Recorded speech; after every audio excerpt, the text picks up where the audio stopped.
everybody, welcome back to the channel. And well, we're going to talk about protecting your hands tonight. And well, hang in there. We're going to do some more glove talk. Be right back with you.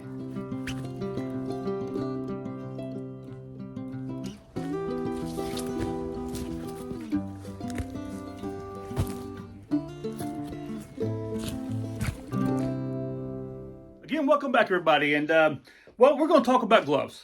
Not just, we're going to talk about modification you can do with your gloves, what we're going to do. And before we get started talking about those gloves, I'd appreciate you subscribe to my channel if you haven't already subscribed. And if you haven't already subscribed, why haven't you subscribed? Hey, it's so easy. Hit that button, please. Help us out. We're going into the new year, 2025. It'd be nice to have some extra subscriptions and more people following the channel and watching the videos. So please do that. Subscribe to the channel. Don't forget to share with all your friends and your enemies. Leave a comment down below and give me a thumbs up and hit that notification button. And I have lots of videos that you can watch, over 400 videos, almost 500 videos you can watch now. And it'd be nice if you'd go back and check them out and, well, let me know what you think.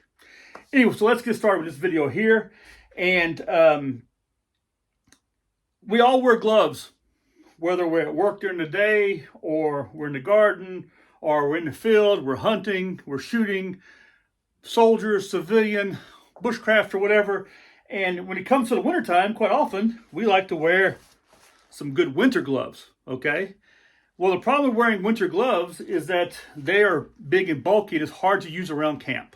So what we end up doing is we end up going with the gloves that we grew up wearing, especially like if you're me in the military and you're sporting your flight gloves. Right here has a hole in it. There's a pretty old ones right here. Or even to more modern day, I use a pair of lightweight Norona gloves.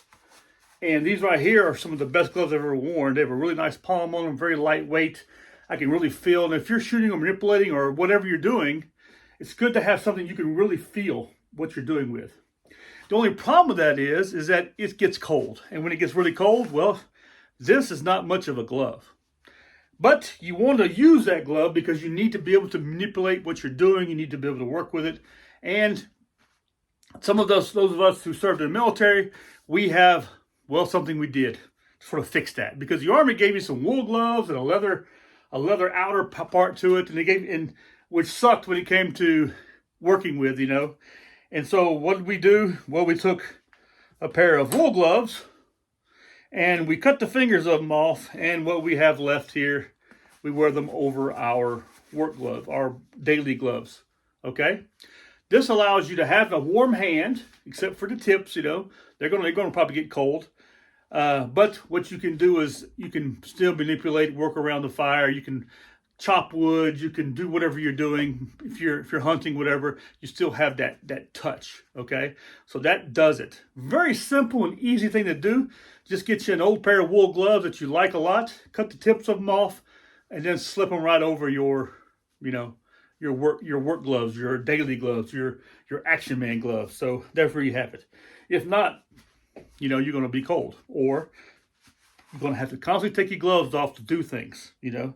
I encountered that this weekend. I was out and about, and what I did wear a lot around camp was a pair of thicker rawhide, well, leather gloves like this right here, but my hands got cold pretty quickly when I was wearing them, and these are quite thick. I would have rather, and I much more prefer and much more enjoyed this technique right here. So there you go.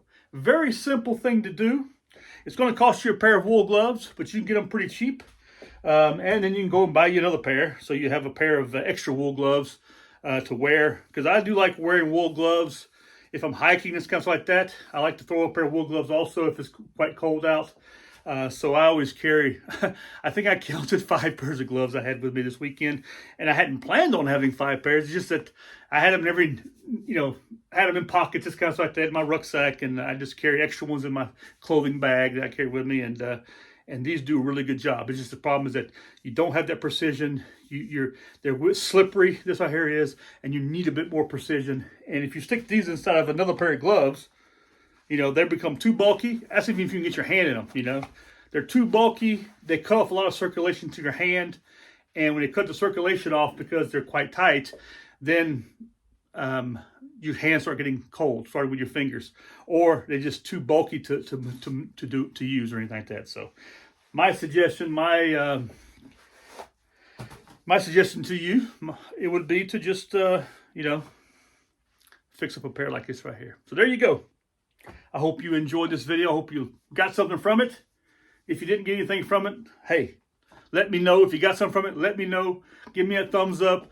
Leave a comment down below what you do, what you think, And I look forward to hearing what you have to say. And I look forward to seeing you in my next video and in the new year. So all of you, God bless. Take care of yourselves. Hope you're enjoying your time with your family.